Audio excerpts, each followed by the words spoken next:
और चलिए अब बात करेंगे निकाय चुनाव की, छोटे सरकार की, क्योंकि देखिए यूपी में निकाय चुनाव के लिए मतदान जारी है। दूसरे चरण का मतदान आज हो रहा है और आपको बता दें 9 मंडल के 38 जिलों में मतदान जो है वो जारी है। शाम 6 बजे तक निकाय चुनाव के लिए मतदान होगा।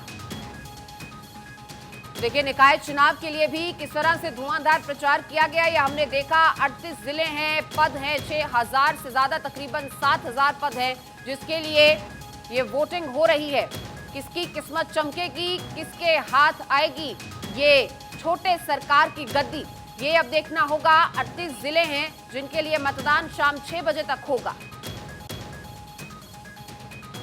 सुरक्षा के चाक चौबंद प्रबंध किए गए हैं। मतदान का जो दूसरा चरण है, दूसरा दिन है, उससे पहले भी हमने देखा किस तरह से 10 तारीख को ये वोटिंग हुई है और पहले चरण का मतदान उस दिन मुकम्मल हुआ और आज भी सुबह 7 बजे से वोटिंग लगातार जारी है। 38 जिलों में ये मतदान हो रहा है और सुरक्षा के कैसे इंतजाम किए गए हैं ये भी आप देख रहे हैं। और दूसरे चरण के लिए देखिए 74 लाख से ज्यादा मतदाता होंगे जो अपने वोट का इस्तेमाल करेंगे।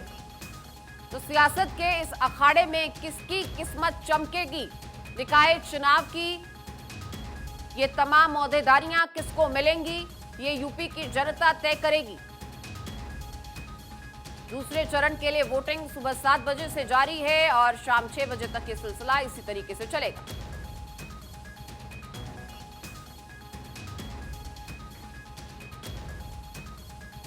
लेकिन निकाय चुनाव को लेकर भी तमाम पार्टियों ने पूरी ताकत झोंकी है और खास तौर पर अगर रीजनल पार्टीज की बात करें तो उनकी तरफ से पुरजोर कोशिश है कि ज्यादा से ज्यादा सीटें, ज्यादा से ज्यादा पद यहां पर हथियाए जा सके।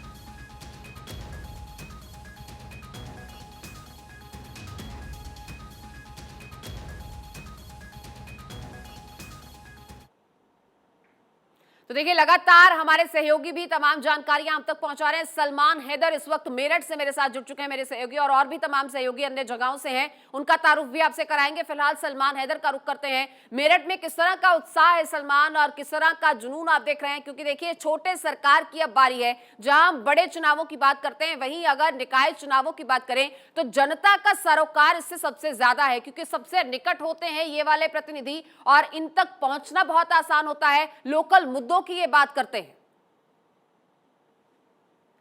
और कानपुर देहात से हमारे सहयोगी दुर्गेश हैं हमारे साथ, सलमान का भी रुख करेंगे। दुर्गेश के पास जाऊंगी मैं इसी सवाल के साथ, क्योंकि देखिए दुर्गेश, ये वाले जो उम्मीदवार होते हैं, ये वाले जो हमारे प्रतिनिधि होते हैं, ये जनप्रतिनिधि जनता के सबसे करीब होते हैं। इनसे सवाल भी किए जा सकते हैं, जवाब भी लिए जा सकते हैं, लोकल मुद्दों से सरोकार होता है इनका। क्या कुछ वहां पर जनता की उम्मीदें हैं, किन उम्मीदों को लेकर लोग पहुंच रहे हैं आज यहां पर पोलिंग बूथ्स पर? जिसको मैं आपको बता दूं कि जिस तरीके से उत्तर प्रदेश में 38 जिलों में चुनाव निर्वाचन का चल रहा है, इस समय पर सबसे बेहद जो जिला है वो कानपुर देहात ही है। अब अगर आप समझने की कोशिश करेंगे तो दो बातें निकल कर आएंगी। एक तो ये कानपुर देहात और ऊपर बगल में लगा हुआ है कानपुर नगर। चुनावों में अक्सर आपने देखा होगा कि जो निकाय चुनाव होते हैं, ये बेसिक मुद्दा आपने जो पूछा कि ये लोग मिल सकते हैं, डायरेक्ट संपर्क में आ सकते हैं नेताओं के, जो भी चीजें, लेकिन अगर हम कानपुर देहात की बात करें तो बीती रात यहाँ पर गोलियां तक चली हैं कानपुर से सटे घाटनपुर में।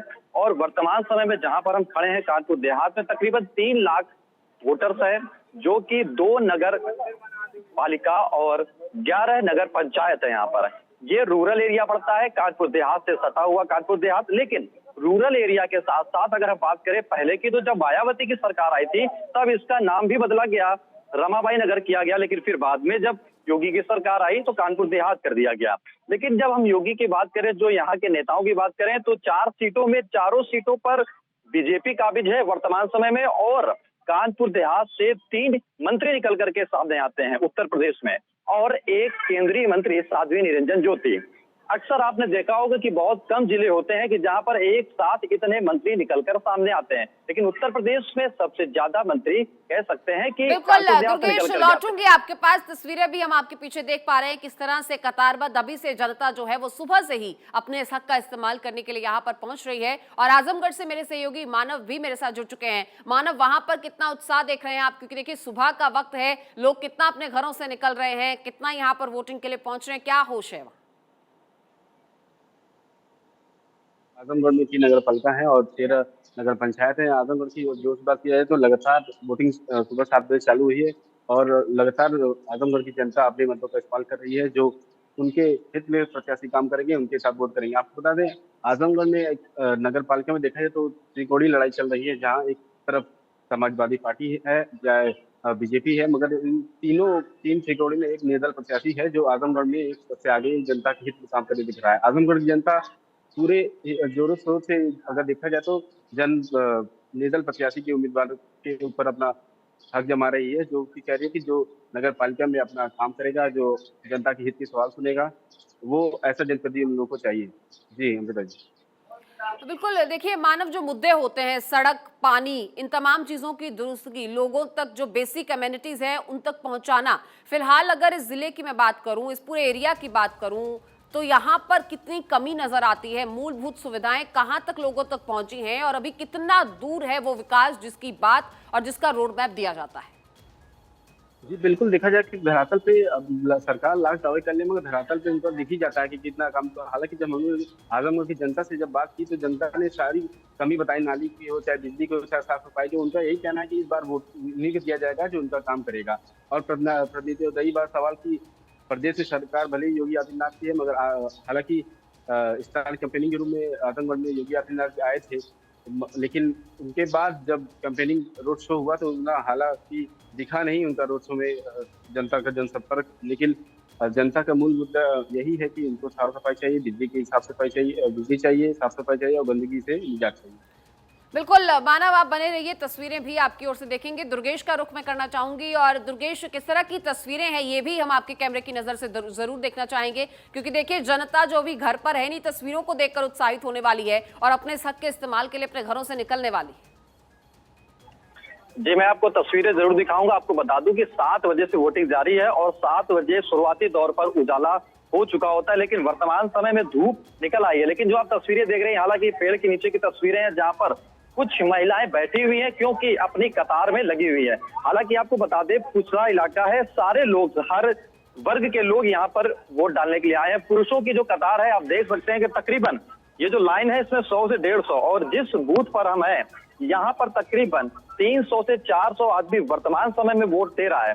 और आने वाले समय में ये वोट कितने प्रतिशत में तब्दील होगा, ये शाम के 6 बजे तक निकलकर सामने आएगा। लेकिन जो तस्वीरें हैं वो बेहद ही खूबसूरत हैं कानपुर देहात की, कि वाकई में यहाँ का वोटर्स निकलकर अपने जनहित के मुद्दों को लेकर वोट डालने निकला है। अब ये वोट किस खाने में जाएंगे, ये जनता के अपने मूड में है, ये किसी को बिल्कुल पता नहीं है। जाहिर तौर पर आप टटोलने की सामने कोशिश आएंगे। कीजिए, जनता का मन क्या है, वो किन मुद्दों को लेकर यहाँ पर पहुंचे हैं, कौन सी चीजों का वो हल चाहते हैं, क्या क्या मुद्दे हैं उनके, बात करने की जरा कोशिश कीजिए। ये तस्वीरें भी हम आपको दिखाएंगे। तस्वीरों के साथ साथ हम आपको ये भी दिखाएंगे कि आखिरकार लोगों का क्या मत है, क्या लोग सोचते हैं इस चुनाव को लेकर, कि क्या, सर क्या नाम है आपका और क्या वोट डालने आए, किन मुद्दों को लेकर आप वोट डालने आए, ये बताएं आप। क्या नाम है आपका? क्या आपको बता दें कि कुछ लोग हैं जो बोलना नहीं चाह रहे, कैमरे से दूर भागते हैं, लेकिन कुछ चाचा है, चाचा से जानेंगे। चाचा, आप वोट डालने आए हैं, क्या मुद्दे हैं आपके यहाँ पर बेसिक कानपुर देहात के? बढ़िया ले, 10 जगह चके जमने जीत जाएगा, वही बढ़िया ले। तो चाचा का कहना है कि जो जीत जाएगा, यानी कि बेसिक अगर आप बात करें। बिल्कुल देखिए, तमाम मुद्दे हैं जिन्हें लेकर जनता पहुंची है, भले उसके बारे में बात न करे, लेकिन जहन में वो तमाम चीजें तय हैं और उन्हीं मुद्दों के आधार पर ये वोटिंग होगी।